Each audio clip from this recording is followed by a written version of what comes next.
Hi, Between the Chapters Book Club, admin LJ here. Sorry, had a little bit of a late start to our 12:30 live Q&A with Nancy Bush. We had some technical difficulties. You all know how it goes by now. We can't have a live stream without a little bit of a hiccup thrown in. But I'm so excited that it's all been fixed. We're all ready to go. We have the wonderful Nancy Bush, author of The Gossip, one of this month's picks, here to chat with us for the next half hour or so. As always, during these chats, throw your comments and questions into the section down below. I will be watching and chatting with you guys down there as we talk with Nancy. If you leave us a question, you will automatically be entered to win a flash giveaway. So make sure you get those in before 1:15 p.m. Eastern. So it's during this live broadcast, and you'll automatically be entered to win. Nancy Bush is a New York Times and USA Today best-selling author. She is also one half of the Sisters of Suspense with her sister, Lisa Jackson. And we are so excited to have her join us today. So I'm going to go ahead and invite her on screen, and I hope you'll all give a big welcome to Nancy Bush. Hi. Hi, Nancy. Can you hear me? Yes, I can hear you fine. Perfect. We're so excited to have you joining us. And I'm loving seeing Sherry Brown in the comments already saying hello. So hi to Sherry, one of our very active readers and members in this group. And I want to say a quick congratulations because you and your sister, Lisa Jackson, have a book on the New York Times bestseller list, Wicked Lies. Wicked Lies, yeah. That's so exciting. Congratulations. We're pretty excited about it too, both of us. Do you guys do any kind of special celebration when you hit the New York Times list? Sometimes. We'd like to more. It's just been kind of a crazy summer. I'm sure everybody's had that right. Same experience. Of course. Well, again, congratulations on that. That's very exciting news. Obviously, we're here to chat a little bit about you as well as your newest mystery thriller, The Gossip. So for readers who haven't quite gotten a chance to read the book yet, can you give us a little bit about what it is? It's actually kind of a follow-up book to The Babysitter. They're standalones, but the characters move from one to the other. Mm-hmm. And it's a story about more like what gossip can do as an overview. I mean, like what happens to one person, what happens to another person. It's not just one person. Mm-hmm. And bad things happen. Right. Yes, I think especially when it comes to a book that looks like this and is penned by you, things are going to go a little on the wayside at some point. Yeah, there is someone who in his past was the victim of gossip and teasing and ridicule, and he has vowed revenge. Right. So I think we can all agree that at some point, whether we meant to or not, we've engaged in a little bit of gossip ourselves, especially when we're teenagers in high school. And I'm sure even now as adults, we all do it a little bit. Did you have any particular or any specific inspiration for this story or this kind of theme?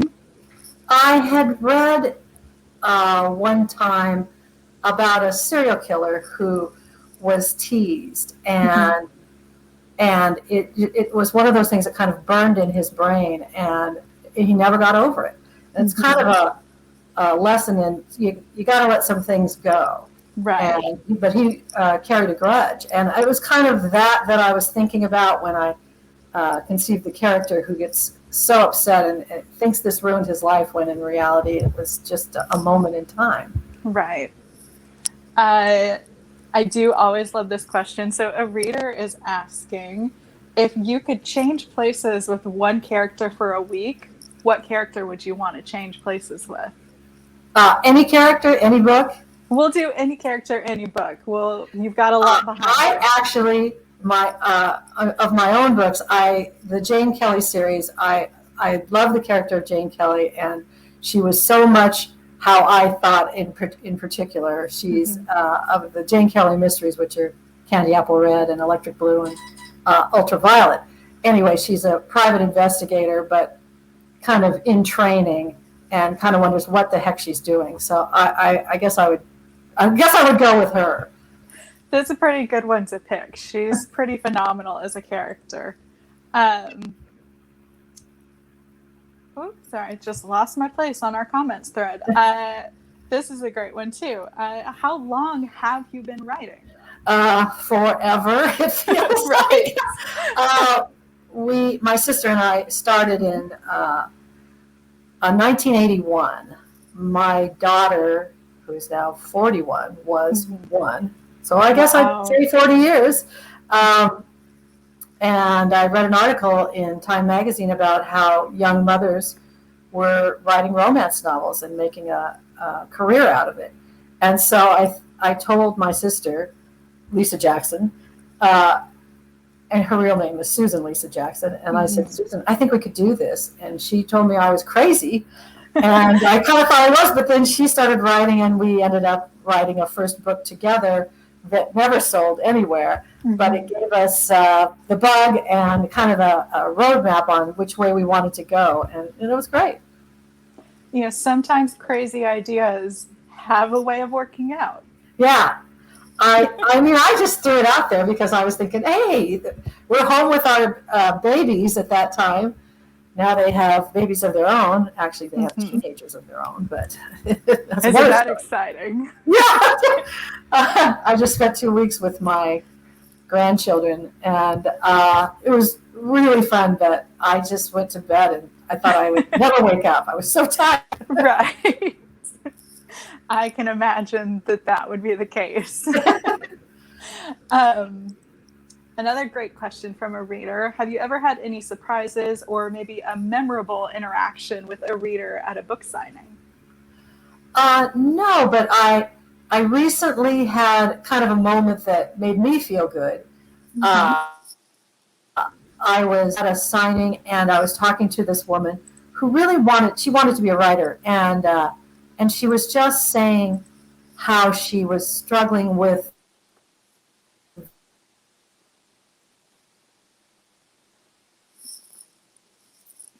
I keep a book, always, any kind of book beside me. And if I'm really stuck, I'll just pick that book up and start reading it, even though I prefer to read like in a longer stretch. But it just even a few pages to take a kind of a vacation from your mind. And I said, it really works for me. And she was so delighted with that information that she just thanked me profusely. And I thought, well, it's not much, but if it works for me, and if it works for you, great. So that was kind of nice. That's sweet. So, as you said, you do write, these mystery, thriller, suspense type novels. I'm always curious, do you have the ending in mind already when you go into the book, or does it develop as you go? I have a general idea of the ending. I write a proposal, so I know what the beginning's like, and I know where I'm aiming for. Now, to say that I always get there exactly that way is no, that doesn't happen.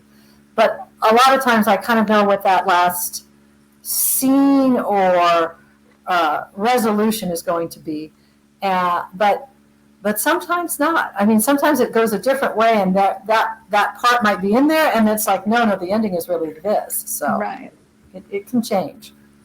Kind of in this same vein, our book club members know, because I've said this before, but I could never be a mystery thriller writer because I would absolutely spoil the ending for everyone before we ever got there. So have you ever accidentally spoiled a big plot point? Totally. I can't remember now which book it was. I don't think it was Wicked Lies, the one that's out there now, but one of those I was reading, I'd actually written it with my sister. I might be one of those. And we came to a place and I was like, oh, wait, wait, we didn't say this before. This is no, this can't come in here. And so we had to take it out and revise that part. Right. I can imagine that that's probably one of the harder parts of writing a mystery. You have it in your head, and you don't want to tell you don't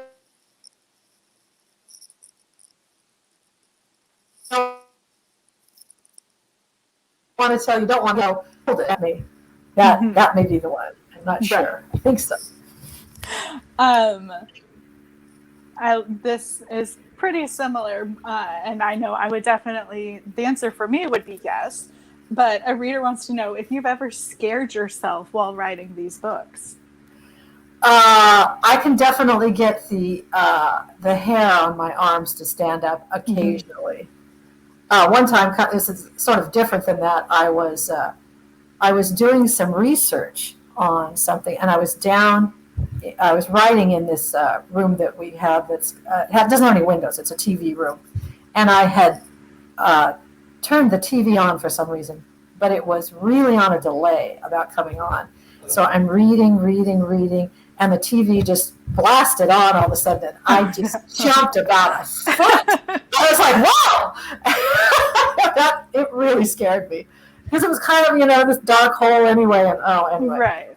No, that would definitely, I'm a huge scaredy cat, so anything like that would have me flying through the roof. I guess this is a question for me. Do you like scary things? Do you like to watch true crime or horror movies or things like that? Or do you gravitate towards, light things because you spend all your time? I like a mystery. Okay. I don't even mind a spooky mystery. And I don't mind an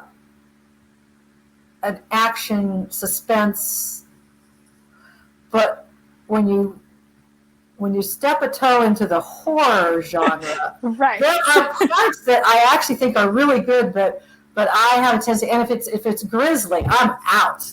That's but if it's if the story that kind of like walking around a haunted house and that kind of thing is really fun. Yeah.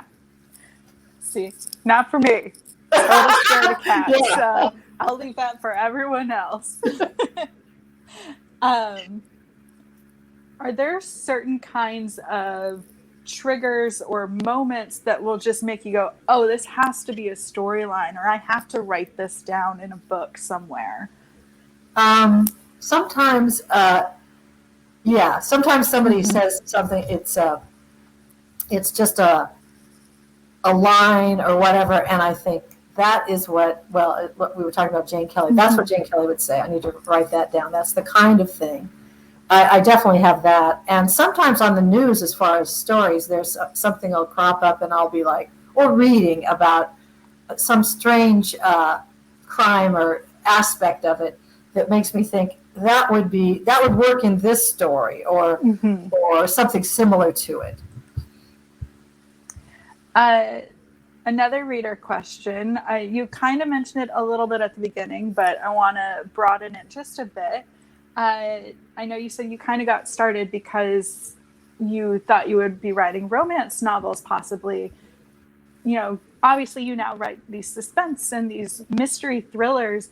Did you know pretty quickly that that's what you wanted to do, or have you wanted to branch out into other genres over the years? Actually, that first book that we wrote together, my sister and I, was a romantic suspense novel. I mean, and when we turned it in, tried to sell it, that was the response we got, because suspense kind of comes and goes within romance. And so it was like, oh, too suspenseful. And we actually had to kind of back off to break into the romance market. But then after we did, we both just we naturally started heading the way that we wanted to go, which was towards suspense and mystery. Right. Let's see. So we know in this book club, we've talked a lot about tropes, and especially, most people think of tropes as romance tropes. Are there certain kinds of, hooks or tropes or mystery themes that you really love to write and incorporate into your stories? My sister, Lisa Jackson, writes the best, I think, chase scenes where the person may know they're being chased or may suspect they're being chased. And I find those, when I'm writing one, I'm always checking with her because I think she does those. And I really like those. And it can be in a car, it can be like in a house. In fact, I believe it's Wicked Lies, I believe, is the one that has a particular scene where the main character is in the kitchen and she thinks she hears something and she's not sure, and then we go into this scene, and that's one of the most memorable that I think of that we've written together, and I like those scenes a lot. It's like when the two characters, the villain and antagonist, have their first encounter. I think it's when those chase scenes are nice, or realization scenes. Those are always the scenes that if I'm reading a thriller book, that's when the hair on the back of my neck goes straight up. That's when the scare comes in for me. So have you, is it ever hard for you to get behind the perspective of your antagonist or of your killer? And, how do you get your mind in that place to write those types of scenes? In the Gossip, for instance, I didn't have a lot of trouble with him because I understood how embarrassed and angry he was from his youth. And so I just kind of kept going back to that. And so even all these years later, I would have thought, get over the grudge, buddy. But he couldn't. And so I just kind of kept going back to that to write his scenes. And they were actually pretty easy because he was just mad. He was ready to take action into his own hands. I can definitely see that. There is some bit of humanity there, even though they're doing unspeakable things. Yeah, right. Exactly. Your choices aren't the right ones, but your reasoning is flawed, but there's a germ of understanding of where it comes from. Right. Have you ever had to, either when writing a scene like that or just in general when you're writing, have you ever had to just take a step back and, let it leave your mind for a little bit before you dive back in? I think I would say that does happen occasionally. It feels like when you're in that so much, you kind of want to get out and go with the family, pet the dog, do all those things. Remind yourself that this is fiction and these people are creepy, but right, they're not in my world. Right. I mean, there may be some like that out there, but these ones aren't. Right. Do you ever model your character? You said, do you ever model your characters after, people in your life or people you've encountered, or even put a little bit of yourself behind some of your characters?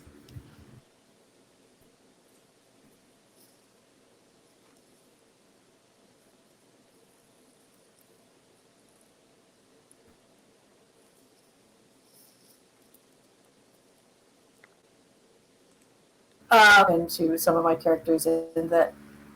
So I think that I always have the person they'll go there if they have to go there. The main character in The Gossip, one of them, Mackenzie, is an ex-cop and now working for a private investigator, and she's a little more aggressive than, say, I would be.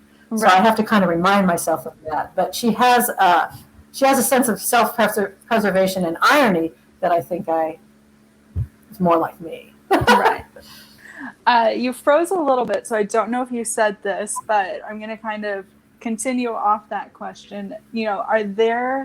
Is there a character, you've mentioned the earlier character that you would love to switch places with, but is there a character that you wish you were more like? A character I wish I were more like.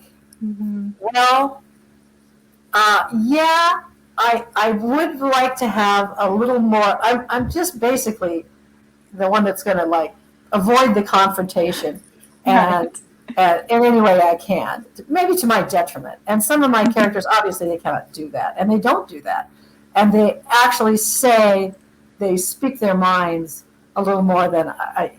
They say all the things that you'd want to say, but can't come up with in the moment. Right. So we do have a couple more reader questions that came in. Of all of your books, and you've got a 40-year span here, what book did you enjoy writing the most? It's a tough question. that is a tough one. I really enjoyed writing The Babysitter. That Mm-hmm. of the newer ones. I really liked those characters. And Jamie, and then Emma, her sister, who features strongly in the gossip. And, and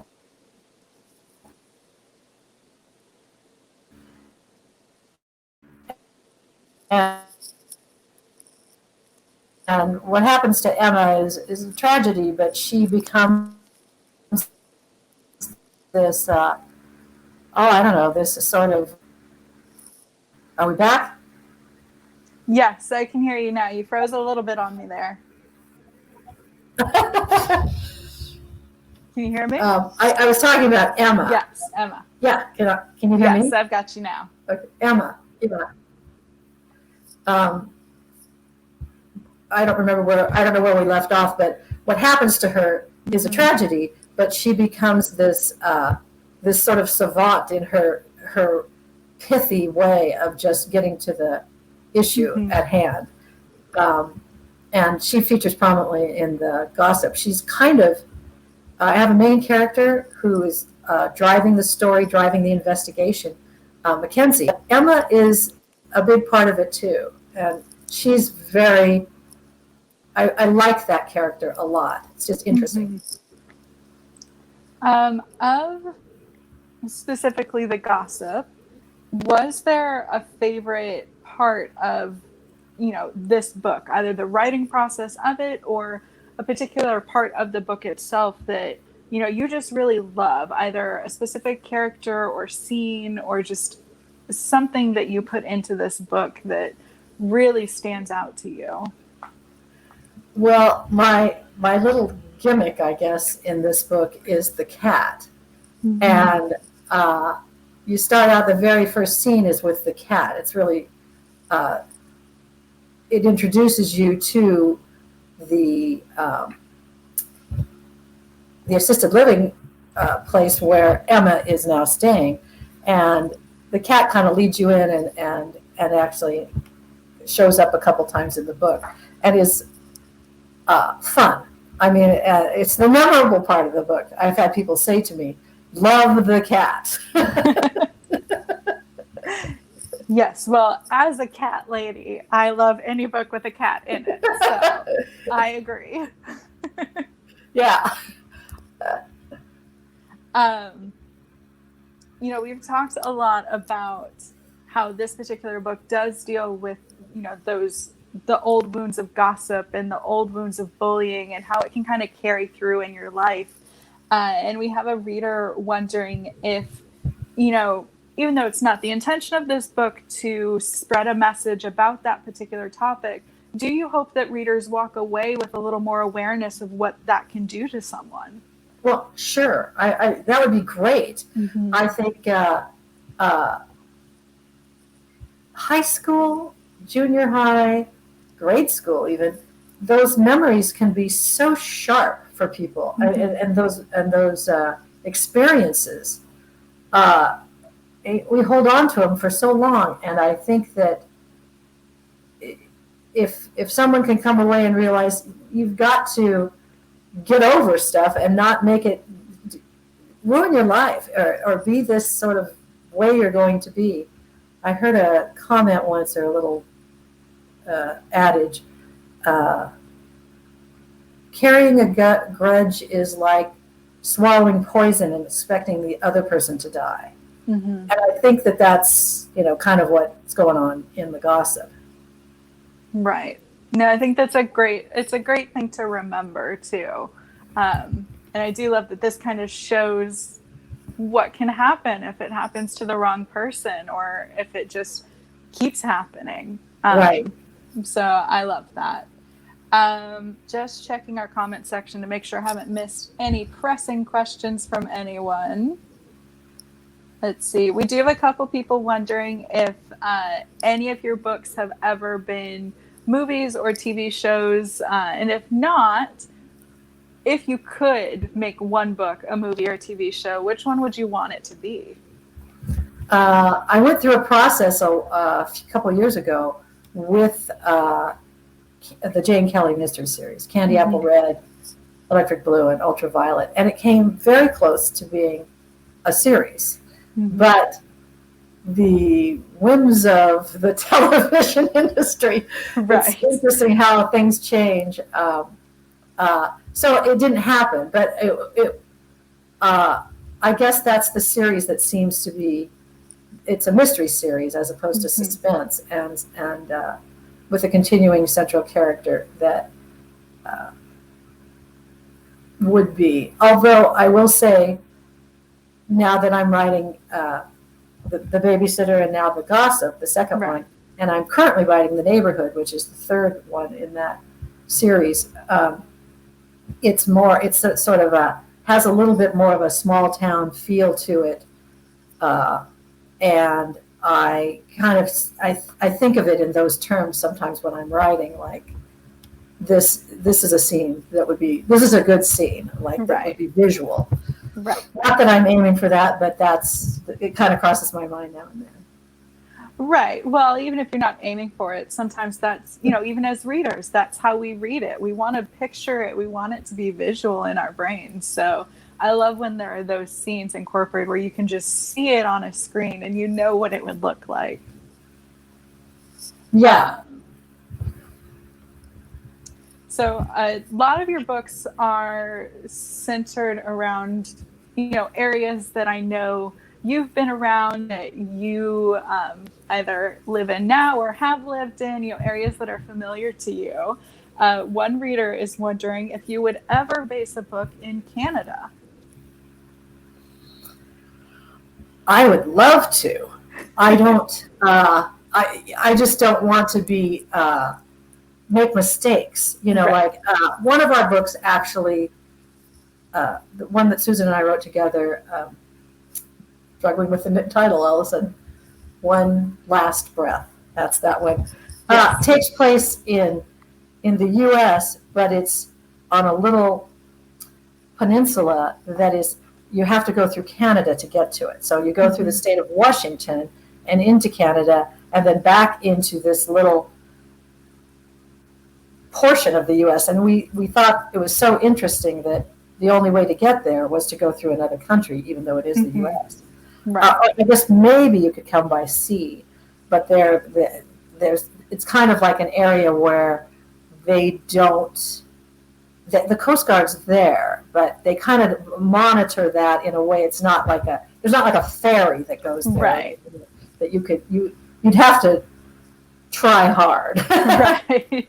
But Canada, I love Canada, and I've recently been reading some Louise Penny books, which are all set in Montreal, around that area, and Three Sisters, I guess the name was the town, Three Pines, and I would want to be authentic, and it'd have to be, if I were going to write it, it'd have to be like a U.S. citizen who goes to Canada. So if they make a mistake, it's because they're not from there. Right.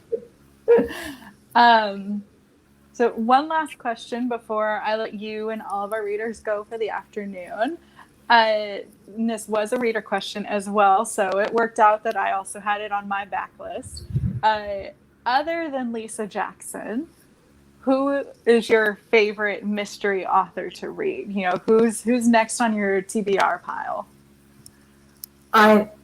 She's gone now, but I am still a huge fan of Sue Grafton. I read all those books, all of her ABC, Right. multiple times. Mm-hmm. And I also enjoy like John Sanford and Michael Connolly and some of those writers too, as well. And like I say, I'm reading Louise Penny. I find her really a kind of a different way of doing an investigation than really fun. So, and you know, I tend to read if there's a new book out that's hot and everybody's reading it, like Gone Girl or whatever. I'll pick that up and read that and see what's going on here. Why is this so popular? And I generally always like those too. Right. That's great. Well, I want to say a big thank you for joining us for the half hour. Thanks for having me. Yes. Can you hear me? Yes. Okay, good. Make sure I didn't disappear on you. But a big thank you for spending a little bit of time with us and for chatting with our readers. I know everyone really appreciated getting to chat with you. And to all of the readers tuning in, you can catch Nancy Bush and Lisa Jackson, as well as Charlie Donnelly and Shanora Williams, in a live panel that's going to be taking place right here in our book club on August 4th at 7 p.m. Eastern. I'm really looking forward to chatting with all four of you guys. I think it's going to be a blast. So I really hope everyone who's tuning in now, if you want to chat more with Nancy, if you want to get to know how Nancy and Lisa are together, which I promise is a blast, definitely you're going to want to tune in for that hour-long panel. And other than that, I hope everyone, if you haven't already read The Gossip, go grab it. Our book club has been loving it. Our admins have not stopped talking about it. So definitely everyone go read it, chat with us about it, and please join us in saying a big thank you to Nancy for joining us this afternoon. Thanks, Nancy. Thanks, everyone.